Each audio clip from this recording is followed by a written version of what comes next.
So increased preparation, increased vigilance, never surrendering, never submitting is part of the legacy. But the legacy of faith and turning to each other and American unity is essential. And we need to hold that. And again, I'm so grateful to Gary and to Ed and to all the folks who have put this together and called us together, and to all of you for being here today. Shortly, Jeff Deo will perform God Bless America. And when he sings in a little while, we should, all of us, pray that God will continue to bless America and that America will continue to bless God. Thank you. Amen.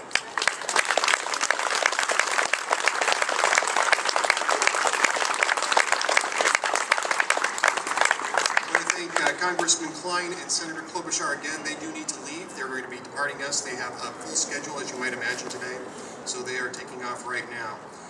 It is now my pleasure to introduce to you Lieutenant Colonel James Fisher, U.S. Army retired.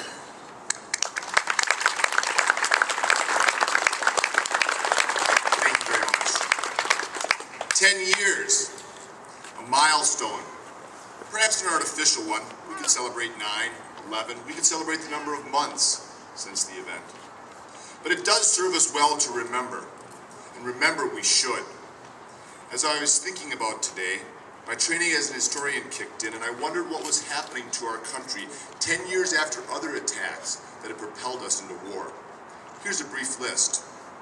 10 years after the British attacked us at Lexington and Concord, 2 years after winning our independence, the Articles of Confederation were proving to be ineffective.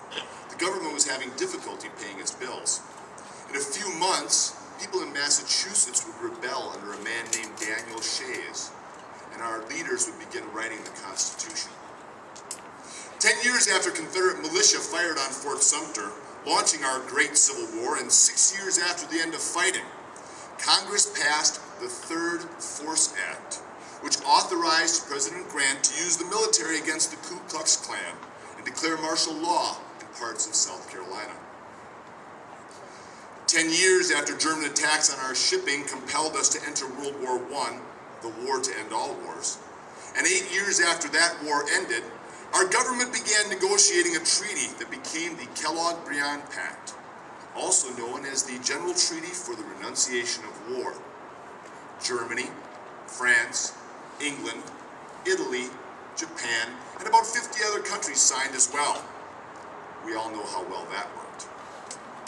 10 years after Pearl Harbor, and 6 years after we had decisively defeated our enemy in World War II, our forces were locked in a stalemate along the main line of resistance in Korea. I could go on, but let me get to my first point.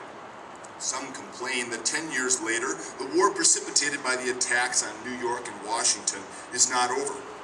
They lament that we cannot yet declare victory over Al-Qaeda, even though we have succeeded in making them largely irrelevant and our homeland has remained safe.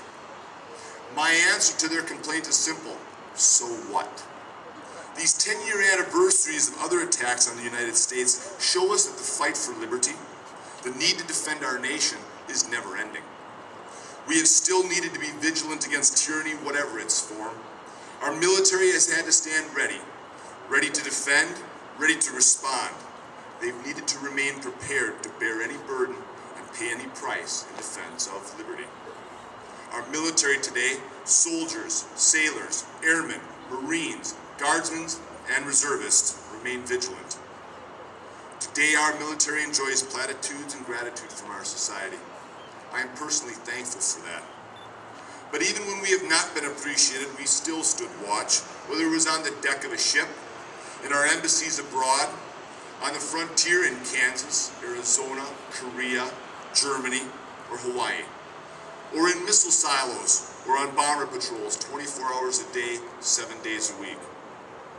Today, more than ever, we are joined by our brothers and sisters in law enforcement, firefighting, and other first responders to stand in defense of freedom. They too know firsthand the need to be vigilant, because crime never stops, fire always lurks, and someone is always in need somewhere. But now we live in a time where their vigilance may include responding to external threats to our liberty. And we have stood in defense. We have spoken softly and brought out the stick only when provoked. We've resisted war as a nation almost to a fault, as Pearl Harbor and 9/11 show us. We have not fought to conquer, but to liberate. Our purpose has not been to attack, but defend. Not to oppress, but free. Not to aggress, but avenge. For all our flaws and mistakes, and I won't deny them, our greatest vice has been the desire to see others enjoy the same blessings of liberty that have been ours for generations. We remember the civilian victims of 9/11 today, and I pray that their families may experience peace despite the loss. But please don't include our military or our first responders on your list of victims in this war. The usage of that word suggests an unwillingness or an absence of will in the act.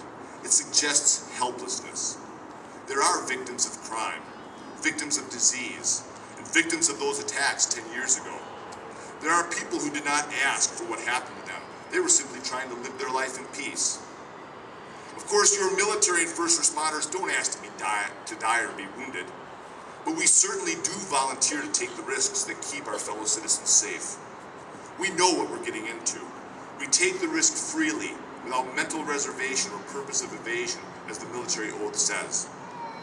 And while we will all say that we're fighting for our buddies, we are in those life and death situations because we are willing to stand and be counted. We are willing to pay the last full measure of devotion so that government of the people, by the people, and for the people should never perish from the earth. Today, I personally honor dozens of my comrades who've died or been wounded in our wars against Al-Qaeda and its allies. I ask you not to pity them or feel sorry for them. They are not victims. Rather, I ask you to use their courage and commitment to liberty to drive your own advance of liberty. Use the example of those who have sacrificed, who have given their all to protect freedom, as models for your own citizenship, regardless of your place in life. In this way, you will honor them, you will honor their sacrifice, and you will never forget that freedom is not free. Thank you.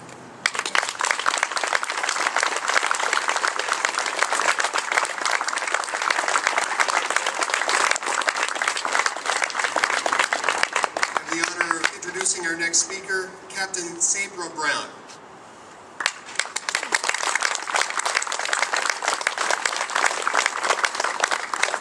Thank you for having me here today. As you can tell, I'm not actually from Minnesota, but translation services might be available. I'm from Alabama, and I love Minnesota. Absolutely adore Minnesota. I've been here 3 years, and like everyone else here, I remember what I was doing on September 11th, 2001, and I was getting off work. I was in Izmir, Turkey, a great assignment for a single mom like me, and I was about